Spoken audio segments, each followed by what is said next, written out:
What is up, guys? Welcome back to the channel. My name is Dylan, and today we're going to be talking about Cyberpunk 2077 and its recent resurgence due to the Cyberpunk Edgerunners anime that released on Netflix.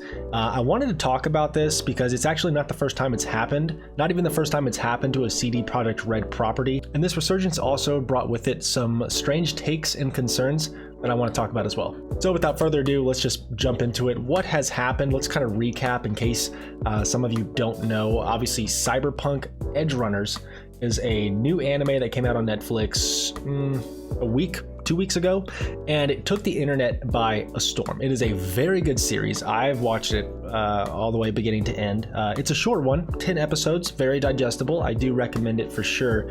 It is very, very good. And the key thing that this anime did for myself and for many others clearly is it gave us a taste of Night City again, and it made us want to revisit Night City, whether return to Night City or maybe see it for the first time. There has been a huge resurgence in the player base. As stated by CD Projekt Red Twitter account, they said that every day in the last week, 1 million players have visited Night City. And of course, that is a huge resurgence for a game that had such a rocky start. If you want to travel back in time with me for just a bit and we can remember how Cyberpunk 2077 launched, it was not great. Not only was it in a broken state, but there was also a multitude of lies and deception spread about by CD Projekt Red, and we'll actually talk about that later on in the video. But to say that Cyberpunk 2077 had a rough launch is an understatement. I would say it is right up there with No Man's Sky. I'd put it like right there, maybe number one. I don't recall a game releasing and having negative coverage about it for as long as Cyberpunk did. A lot of times you see something negative come up in the gaming industry, people will talk about it for like a week, maybe two, and then they kind of move on to the next thing. No, it's like Cyberpunk was getting hammered for months. It was insane. And so the first, I mentioned earlier, there's some strange takes that came from this, and I think this is the first one. It's kind of a misconception. I've seen on Twitter an opinion that the resurgence of Cyberpunk 2077 is actually a bad thing because other companies are going to see what's happening and they're going to come to the conclusion that they can release a busted, broken game at launch. They'll get a lot of hate for it, whatever, but then they can put in a little bit of effort to bring it back up to snuff and players will eventually return. They think it's setting a bad example for other companies, that they're going to say, oh, okay, it's okay if we release an unfinished project, we can just fix it later and it'll still be successful. And I just want to say that can't be further from the truth. I think, when Cyberpunk first came out, it did admittedly sell 13 to 14 million copies, which a lot of games never reach in their entire lifetimes. So Cyberpunk was a financial success for CD Projekt Red out of the gate, but you have to think about the potential lost sales. How many times have you purchased a game not because of the trailers, not because of the hype leading up to its release date, but due to word of mouth? A game comes out and all your friends are talking about it, or you see it all over your Twitter feed saying, oh my gosh, this game is so good, you guys have to play it, you gotta buy it, it's amazing.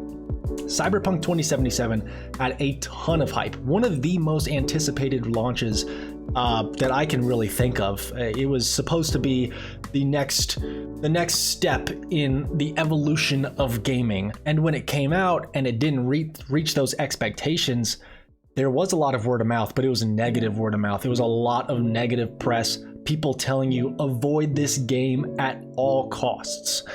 I was one of those people who was waiting for the reviews, was waiting for the word of mouth.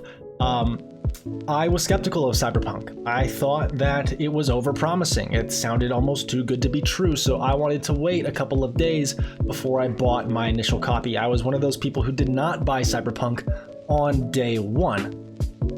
And just like me, there's millions of other people out there who were probably doing the same thing. So you have to think about not how much Cyberpunk sold initially, but how much it could have sold. This is a game that I think, had it come out in a complete and proper state, could have sold over 20 million copies had the word of mouth been positive.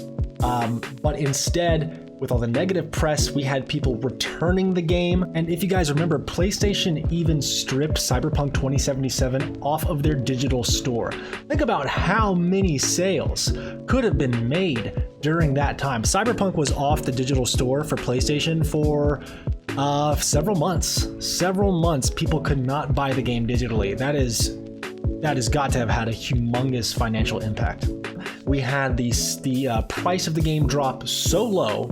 I got this Steelbook Collector's Edition Cyberpunk for $10 at Best Buy. $10. This was when Cyberpunk was like at the lowest of low, when retailers were just trying to get rid of copies because they just didn't foresee that anyone would ever want to buy these games at full or even half price again. You gotta think, how many other people bought the game for $10? How much money did CD Projekt Red miss out on because of the negative press and because of stuff like this? Think of how much money CD Projekt Red lost. Not to mention their stock also dropped, not to mention they lost the trust of a ton of their player base, but if not their entire player base.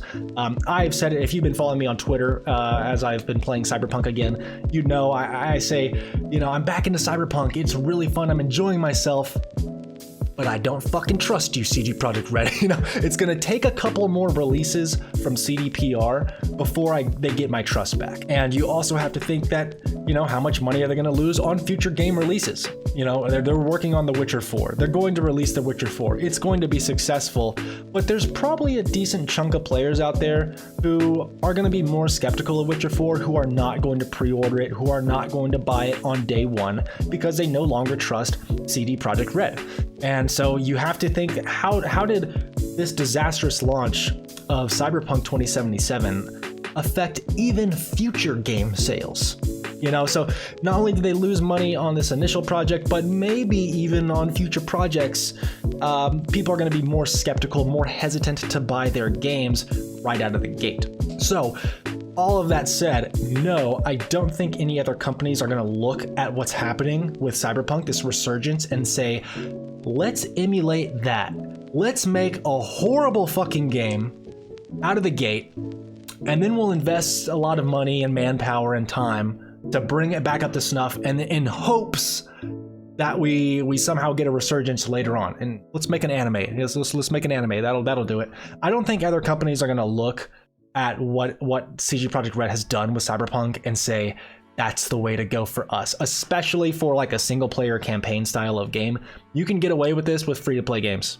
Free-to-play games get away with this a lot more often. Not that I like it, not that I approve of it, but a free-to-play game has much more leniency to come out in a half-baked state with the promise of free content updates, games as a service type business model. You can get away with it kind of more with like free-to-play online multiplayer games, but with a single release $60 to $70 single player campaign type style of game, you know, you can't do that.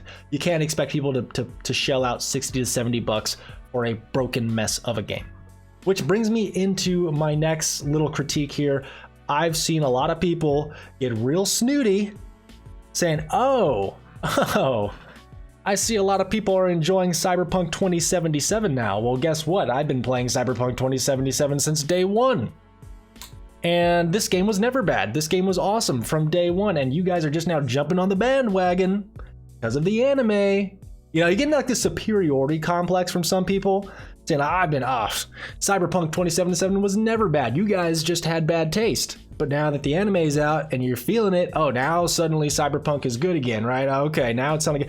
No, I just don't think that is the mindset of most people when it comes to Cyberpunk, how good it was at launch. I think most well-rounded, reasonable people looked at Cyberpunk on day one and said, the bones are here. The skeleton of this game is good. I want to like this game.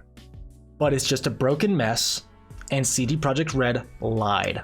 I think that's where more of the negative press, the negative publicity, the hatred towards Cyberpunk comes from, is not that the game was bad, but that CD Projekt Red lied and they had deceptive marketing. And let's talk about that a little bit. What did they do that pissed off gamers so much? First off, when it comes to reviews, before the game even came out, when it came to reviews, they had a special addendum in the contract. Whenever a company sends a game out to a reviewer, a media outlet, or a content creator to play the game and then record a review for normal people to watch. Content creators are gods, by the way. They're gods, and we're just peasants. We're normal people. Wait, I'm a content creator. Oh my god. Oh my goodness. So when a company sends a copy of a game for review, you have to sign a contract. You have to sign a contract that says, I will not talk about this game early, and I will follow the guidelines of which you set for me. Maybe I can only show gameplay from the first hour of the game, or I cannot talk about this review until October 3rd at 5 p.m. There's certain guidelines that the company will set for the reviewer so that they do not leak information that maybe the company does not want to get out there. And that is what CD Projekt Red did. It's normal for a company to do this, but CDPR set some strange guidelines. First off, they sent reviewers B-roll gameplay that CD Projekt Red themselves recorded of themselves playing the game. They sent that clip to reviewers and said, this is the gameplay we want you to show during your review video. Okay, we do not want you to show your own recorded gameplay. We recorded this ourselves. That's what we want you to show the people in your review videos. That is a big red flag immediately. Why did they do this? Because they knew the game was busted. They knew the game was buggy as hell and a broken mess, and they did not want the reviewers to show that gameplay in the review. So they sent a nice squeaky clean clip of gameplay to the reviewers to show during their videos. Secondly, they set the review embargo for the day that the game came out. And that means in their contract, they said, you cannot post your review video until this date, which happened to be the release of the game. Companies do not do that if they're confident in their project. Companies will set an embargo a week, 2 weeks out from the release of their project. Say, all right, you put your review video out there, spread the word, let people kind of get warmed up to the idea. Hey, this game is coming out in 2 weeks. Here's my review. Take a look, guys. I recommend you buy it. I really enjoyed it. That's how this kind of usually goes. But CDPR said, we don't want you to tell anybody about your gameplay experience until the day it releases. And what does this do? This cuts off communication from the potential player base. This means that if you pre-ordered the game, you're gonna pick up the game because let's say that these reviews came out a week prior and everyone said, oh my god, this is a big buggy mess, do not buy this game. People would cancel pre-orders, people would change plans, say, oh, I'm not gonna buy this game day one, I'm gonna wait. CD Projekt Red knew this and they did not want that, so they set the review embargo, the release of the reviews, for the same day that the game came out. That's another humongously huge red flag. And then of course the game comes out. It is not feature complete. It is a broken, buggy mess, game-breaking bugs, save files being deleted, virtually unplayable, especially on like the Xbox One and PS4. Those last-gen consoles just could not handle it.